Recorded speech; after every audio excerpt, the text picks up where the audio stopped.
আজকে তোমাদের দেখাবো খইয়ের ছাতু করে। আমি 1 গামলা খই নিয়ে নিয়েছি, ভালো করে বেছে নিয়েছি। গ্যাসে একটা কড়াই বসিয়ে দিয়েছি, কড়াইটা গরম হয়ে গেছে। এখন খইটা ভেজে নেব।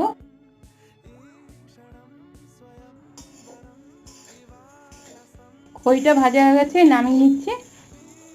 খইটা ভেজে নিয়েছি, এখন মিক্সার বাটিতে দিয়ে গুঁড়ো করে নেব। এইভাবে গুঁড়ো করে নিয়েছি, বাকিগুলো সব গুঁড়ো করে নেব। সব খই গুঁড়ো করে নিয়েছি, এখন চেলে নিচ্ছি।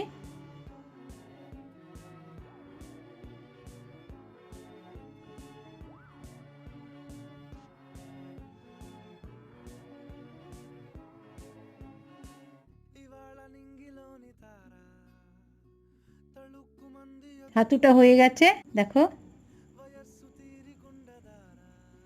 ছাতুর রেসিপিটা যদি তোমাদের ভালো লাগে, লাইক করো, শেয়ার করো, সাবস্ক্রাইব করো। ভিডিওটা দেখার জন্য ধন্যবাদ।